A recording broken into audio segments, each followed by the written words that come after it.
I found out my wife was cheating, called me a loser, and hooked up with a man I knew. Instead of confronting her, I ghosted her completely and left her to deal with the mess she created. I'm a 57-year-old man, and I've been married to the woman who was the love of my life for 26 years. Let's call her Lucy. We were college friends, and we knew each other for a decade before getting married. During those 10 years, we spent 2 years as friends, a year of me pursuing her, and the remaining 7 years dating. There were even a few years of long dist since. In those 7 years, when we lived in different cities for work reasons, our relationship endured the challenge of time and distance. Lucy wasn't just my wife and the mother of my children. She was also my closest friend since college. She understood me like no one else. That's why her betrayal shattered me.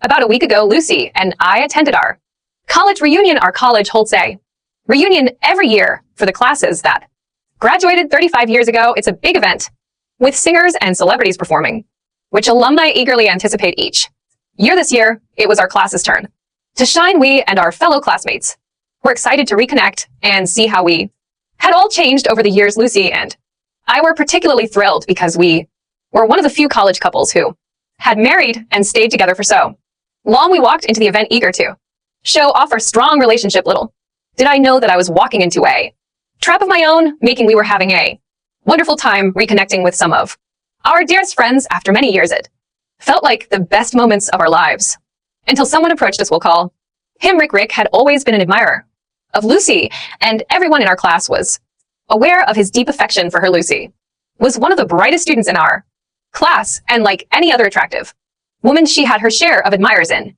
college. Yes, I was one of them too.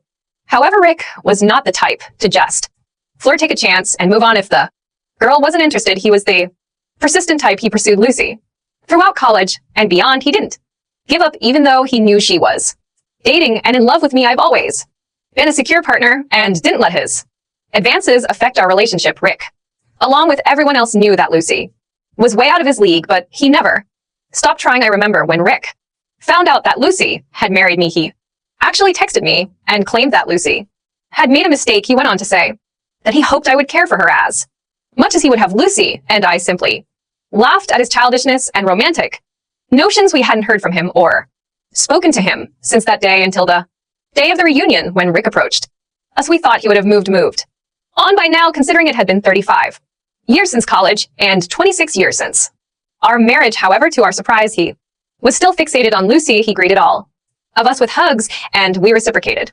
However, Lucy opted to shake hands with him because his intense gaze made her uncomfortable. He took a seat across from Lucy and gave her an odd and intense stare, which didn't go unnoticed by anyone. I couldn't help but ask if he had brought his family to the reunion party.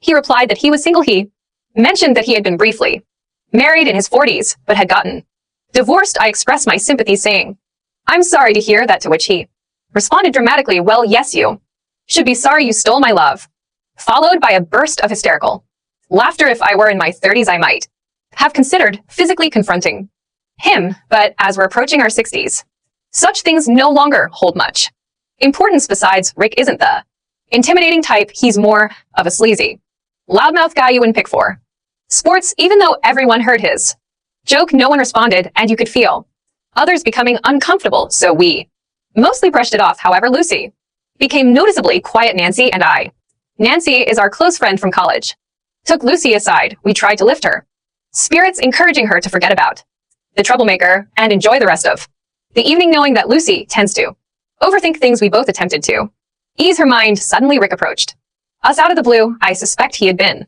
keeping an eye on us all along. To our surprise, he apologized, stating that he hadn't meant to upset her. Instead, he claimed he wanted to make her feel happy, that despite the years of separation and the effects of aging on her appearance, she still had an admirer. I couldn't tolerate his cheesy words and told him to back off. He expressed genuine regret about causing discomfort. Lucy asked him to leave us alone, but he insisted that Lucy forgive him so we could enjoy the last gathering of our lives. Those words made me think it was time to put this behind us and move forward. That night was undoubtedly the final occasion for us to meet our old friends and classmates, so there was no point in dwelling on the past. Lucy hugged him and urged him to move on from her and let it go. We all hugged and headed to the dance floor to have fun at the party. Others joined us, and it turned into an enjoyable time later on. I noticed Nancy and Lucy talking to Rick, who was standing beside them. He was engaging in conversation and dancing in a comical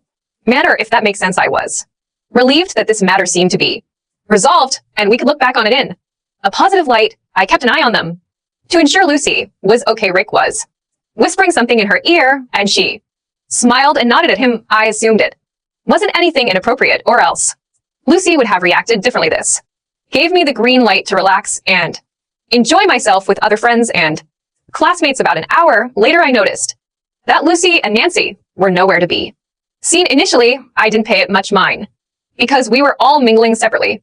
I too was catching up with other friends on my own. However, when they didn't reappear after some time, I began searching for them. I attempted to call them first, but they didn't answer. I realized the loud music might be drowning out the sound of their phones ringing. After roughly 30 minutes, Lucy returned, but something about her seemed off. There were no apparent changes in her appearance, but I had a distinct feeling that she was a different person.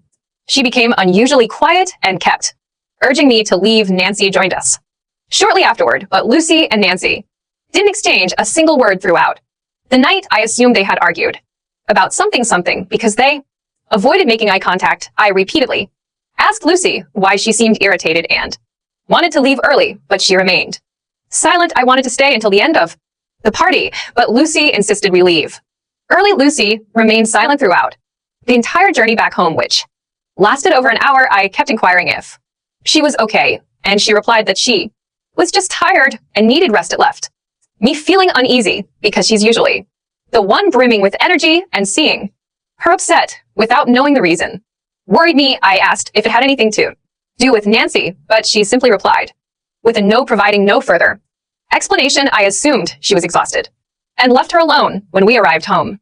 While most of our friends were posting happy pictures of the evening and chatting on social media, expressing their joy at the reunion and lamenting the possibility that it might be the last, Lucy slipped into bed with her eyes closed. I suppose she wanted me to believe she was asleep. Why do I say that?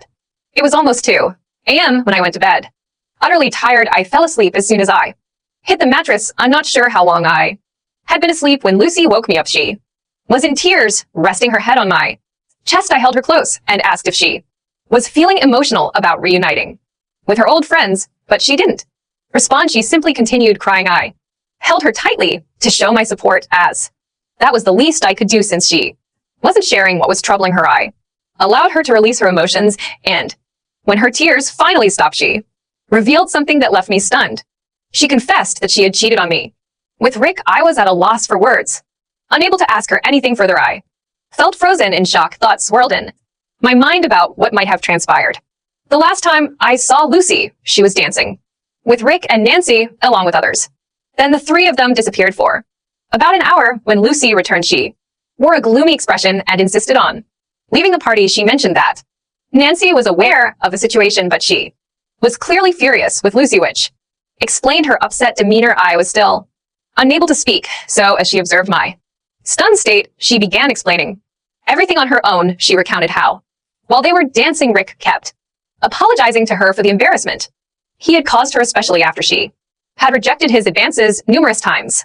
He showered her with praise, claiming that in all his travels around the world, he had never encountered a woman as extraordinary as her. Lucy explained that she began to believe his compliments and fell for his apparent sincerity. He asked her if she would go for a walk with him. Initially, she declined, but he persisted, insisting it would be their last encounter and that she deserved to know his true feelings for her. She wanted to hear what he had to say, so she agreed to accompany him for a walk on the college lawn, seeking peace and quiet. While on the lawn, Rick openly expressed his feelings, proclaiming his lifelong love for her and describing her as the most incredible woman on earth. She recounted various things he said, but the essence was the same. Lucy admitted that she was intoxicated and foolishly succumbed to his words. He began holding her hand while they walked, and in that moment, Lucy felt an immense burden of tension lifting from her shoulders, making her feel strangely comfortable. I won't delve into further explicit details of what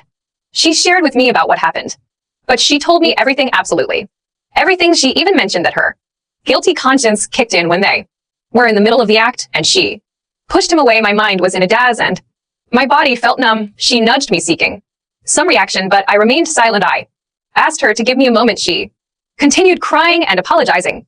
Eventually, I told her to go to sleep and that we would discuss the matter in the morning. She held on to me tightly, expressing her fear of losing me. I simply closed my eyes and lay there, replaying the situation in my mind.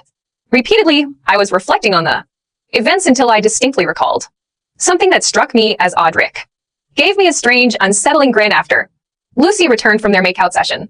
Although I didn't pay much attention to it at the time, I suppose that was his triumphant smile, signifying that he had finally won her over with that realization. I felt a surge of anger and disgust welling up inside me. I was too restless for self-pity, and the thought of sharing the bed with her became unbearable. I noticed that she had fallen into a deep slumber after hours of crying. I quietly slipped out of bed, gathered my laptop, wallet, and other essentials into a backpack, and left our home. I loved that woman. We had been married for 26 years, and I couldn't fathom a life without her. We had a family and children, but I couldn't stay.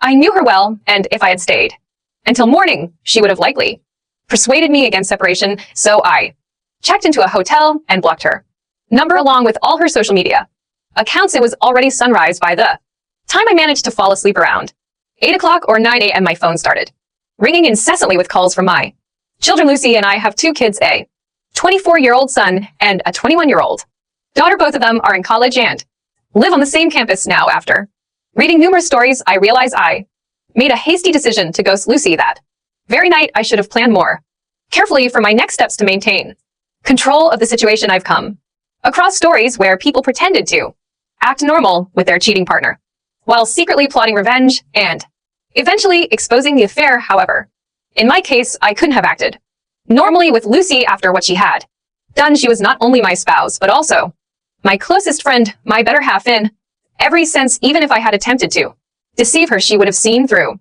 it immediately, and I couldn't bear to pretend in front of her. The idea of Lucy cheating on me was the last thing I ever expected, so I had never devised a plan for how to handle such a situation. When my children called me, I had no strategy for what to say, but I needed to speak to one of them before they went to the police to report me missing. I chose to call my son, who was typically more composed and mature than my daughter. I informed him that there was no gentle way to break the news other than to tell him that his mother had cheated on me the previous night with her former lover, or admirer, stalker, or whatever you want to call him. I explained that I needed some time to process everything. He was taken aback to hear that his own mother had committed such an act.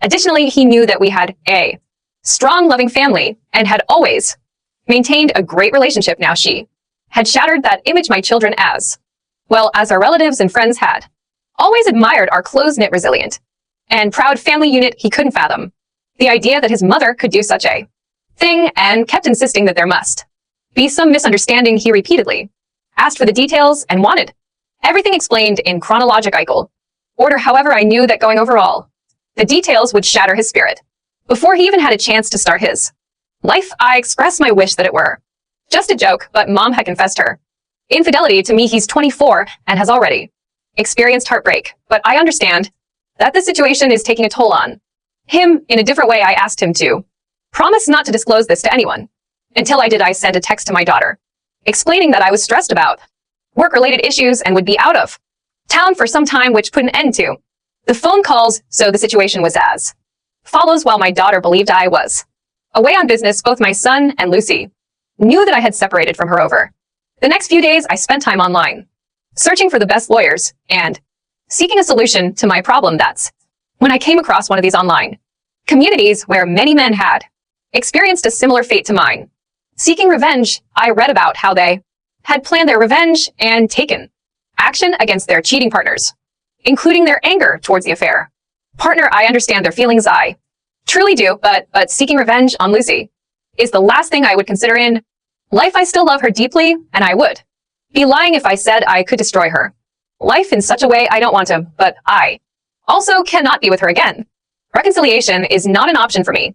I'm unsure how I'll navigate this situation or if I'll ever recover from it. I have numerous responsibilities to handle: my work, my children, my assets, and more. I've scheduled an appointment with a lawyer for tomorrow, and I'll see what advice they have to offer. I'll provide an update as soon as I make progress.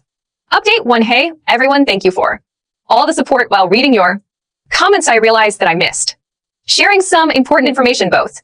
Lucy and I were management consultants, but in our late 40s, we both left our full-time jobs. Lucy pursued her long-standing passion for writing, and I became a business consultant for startups as a self-employed individual. I don't have a fixed workplace. One of you mentioned concerns about Lucy potentially showing up at my workplace, since I occasionally work from home or visit clients' offices I consult for.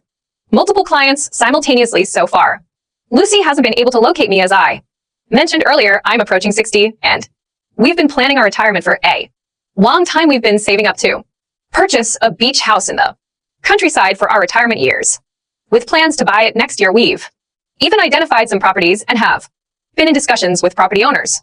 Fortunately, we haven't made the purchase yet. Otherwise, it would have presented a different set of challenges. Lucy has been trying to contact me ever since I ghosted her. I met with a lawyer the day after my initial post, and he advised me to inform the children about the separation. Given that they're adults, we also discussed the division of property, and I decided to split it evenly between Lucy and myself. No, my retaliation wouldn't involve depriving Lucy of her wealth. She's entitled to half of our assets, and she's earned it. She's also entitled to the separation, which she too has earned. I understand her very well. She might be willing to relinquish her claim to the wealth to reconcile and keep our family together. While the divorce paperwork was being prepared, I met with my children. I asked my son to discreetly bring his sister to a restaurant without revealing that I would be there. He agreed. My daughter's reaction was intense the moment she saw me. She bombarded me with questions. One of her questions was whether I was cheating on Mom, as she knew I had cut off contact with her. She was visibly upset, which pained me, but I had to remain strong for them and for what I was about to disclose. I calmed her down and reassured her that I wasn't involved with anyone else. Then gradually I disclosed the truth to them. Although my son was aware of it, he didn't know about my next steps. My daughter was devastated to learn that her mom had cheated on me. She had been living with Lucy for the past 15 days since I left the house. She hugged me and apologized for being angry with me. They both inquired if I could consider giving our marriage another chance, but I made it clear that I was pursuing a divorce. They both broke down emotionally. Witnessing their tears was heart-wrenching, but they understood my pain. They pledged to support me through this challenging period. I assured them that I was separating from their mom, not from them. Of course, my daughter informed me that Mom Lucy had not been eating or sleeping properly. She's been oscillating between crying and nervously pacing while trying to reach me endlessly. She even drove to several of my clients' offices to inquire about my whereabouts, but they all informed her that I hadn't visited their offices for 2 weeks. When our daughter asked her if something had happened between us, since it was the first time I had acted this way, Lucy didn't respond to her question. Instead, she continued to cry and moan while locking herself in her room. I requested my daughter to remain at home with her mom until our divorce is finalized. I can see their sorrow gradually transforming into anger when we discuss their mom. I can tell that they feel let down by her as well. I understand that they've also suffered a loss. Our family is shattered, and there's one person responsible for it. However, I don't want or need them to harbor hatred towards their mother, so I insist that they offer her support. Here's something you won't believe. A few days later, I received a text from Rick inquiring about Lucy. He mentioned that if I was planning to divorce her after learning about her infidelity, he was willing to take her. I replied that Lucy was a free woman and could make her own choices. I blocked him afterward. I'm sure he messaged me to provoke me, but I felt the least anger towards him. I won't fall into his stalking tactics. I didn't marry love or trust him. All of that I did with Lucy, who betrayed me, affecting me deeply. I'm not insecure. He can have her if she desires. I'm least concerned about that the divorce papers are supposed to be mailed today, and I'm still waiting for my daughter's call. Regarding Lucy's reaction, I'll provide an update once my divorce is finalized. In the meantime, I still have many matters to sort out: my assets, retirement, and my children's well-being. Hey, everyone, I know it's been a while since my last update. I apologize for that. I had a long list of things to take care of. First and foremost, my divorce has been settled now. When Lucy received the divorce papers, she didn't take it well. She became unhinged. Until then, she had been living in a bubble where she believed I was merely angry and would return to her once my anger subsided. That bubble burst when she received the papers. She insisted that my lawyer arrange a meeting with me, but my lawyer declined. He stated that she was getting half of all the assets, which was More than she deserved, she responded by saying she didn't want any assets only. Me, I told you, I know her, she expressed. Her desire to meet me once before. Signing the divorce papers, she was confident in her abilities. She knew that if she had one FaceTime conversation with me, she could persuade me to reconsider the separation. She was right. If I had met her, I might have changed my mind. I still loved her and couldn't bear to see her deteriorate, but I couldn't set aside my self-respect. She took me for granted and tore apart our family.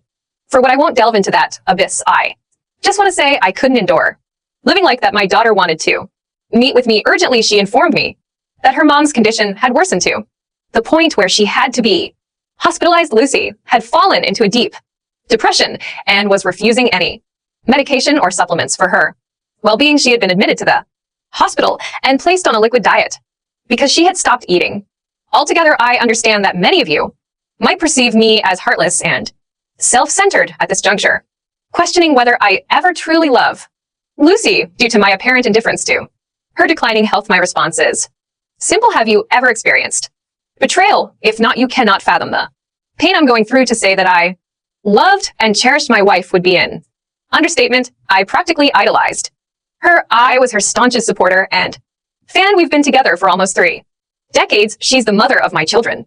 Rick was partially right. Finding a woman like Lucy is exceptionally challenging. She possesses intelligence, talent, empathy, and all the qualities one desires in a partner. Therefore, I made sure to treat her accordingly. But what did she do in return? She struck me at my most vulnerable point. I never imagined in my wildest dreams that she would betray me, let alone with Rick. A few days after Lucy received the divorce papers, Nancy reached out to me. She asked about my well-being and inquired about Lucy. I informed her that we were going through a separation. She didn't appear surprised and mentioned that she knew the reason. Later, she called me during our conversation. Nancy asked how I had discovered the affair. I explained that Lucy had confessed to it. She expressed her regrets and revealed that she had tried to warn Lucy about Rick. Nancy had advised her not to go out with him, but Lucy had ignored her counsel. Nancy disclosed something that reinforced my confidence in my decision. Her account of the incident had a slight variation from what Lucy had told me. According to Nancy, she and Lucy were happily dancing when Rick joined them and began making advances toward Lucy. He whispered in her ear, which Lucy claimed was an apology from Rick. Nancy was uncomfortable with Rick's advances and attempted to intervene, but she noticed that Lucy suddenly seemed to enjoy his company.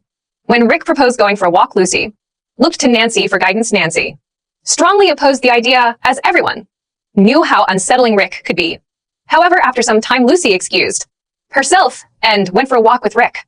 Nancy wasn't too bothered by this because Lucy had also expressed interest in going with him. Nancy was having a good time with other friends when she realized Lucy hadn't returned. Concerned for Lucy's safety, she went out to search for them. Can you believe where she found them? In the changing room of the college swimming pool. But where did Lucy claim they were? Out on the lawn. Nancy revealed that she caught them in the act, and they only stopped when Lucy spotted Nancy approaching them. So it wasn't Lucy's guilty conscience that halted things. It was Nancy who interrupted them. Up until this point, I still held some pride in Lucy for owning up to her mistakes and confessing them to me promptly. It gave me a sense of closure. Despite her devastating betrayal, I believed her story that she got carried away because of alcohol and her conscience stopped her. However, it became clear that Lucy didn't cheat because she was drunk. She did it because she wanted to. The college swimming pool was at least a 15-minute walk from where we were, and the changing rooms were deep inside the facility. You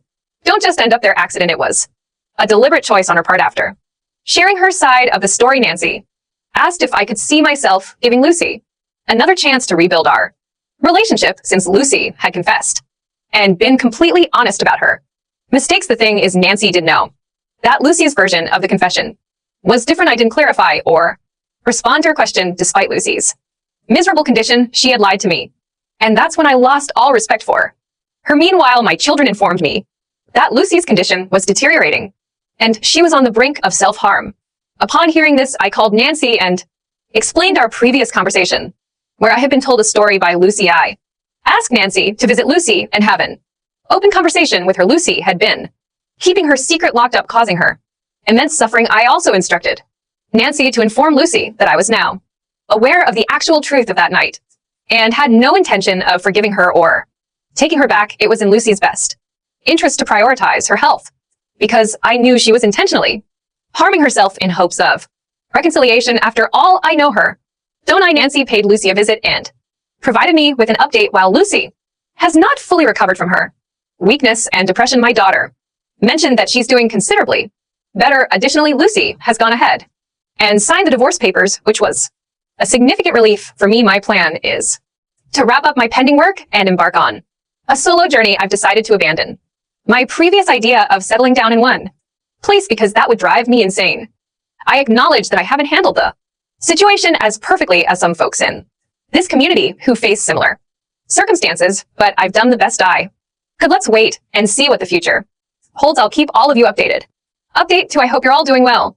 It's been a year since my last update. I wish I could say time has flown by, but it hasn't felt that way for me. I spent a few months in a motel and later rented a condo for a few more months until my divorce was finalized. As for my work, as I had planned, I gradually transitioned to clients with whom I could work remotely 100%. Regarding the money that Lucy and I had saved for our retirement home, she received 50% of it, and I distributed the remaining 50%, which was my share evenly between my 2 adult children. I don't have a need for it, and they are responsible enough to put that money to good use. As for Lucy, she is still undergoing therapy. Nancy maintains regular contact with Lucy and occasionally checks in on me. She shared something surprising about Lucy that I never expected. Keep in mind that this information comes from Nancy, who is still supportive of Lucy, so take it with a grain of salt, but she has no reason to deceive me. Brace yourself. Despite my repeated claims that I know Lucy well,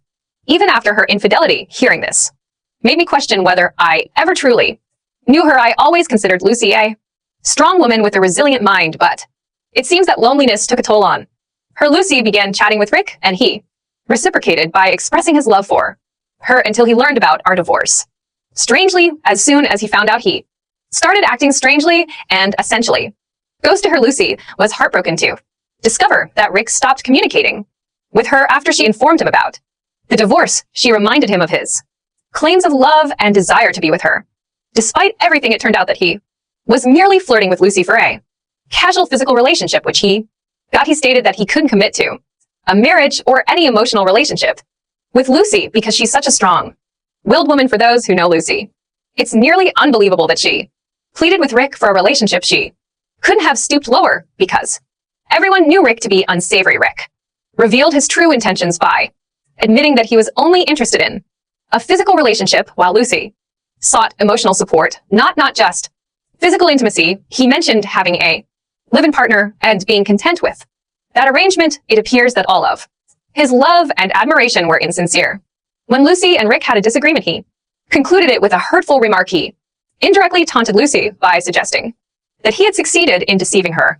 He claimed that he thought Lucy was intelligent, yet he managed to trick her, implying that he was the cleverer of the two. This caused her to sink deeper into depression, as she had lost everything by falling for his deceitful lies. The last update I received about Lucy was a couple of weeks ago. My daughter had been staying with Lucy since I moved out of the house. She needed someone's company to help her cope with her depression.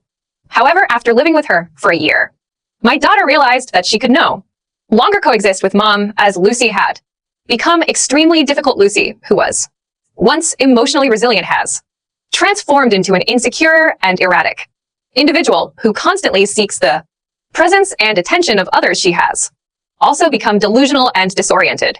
Lucy has morphed into a control-rolling and possessive mother. She bombards my children with calls and messages if they don't respond promptly. She even insisted that my son move in with her until he got married, but he declined her request.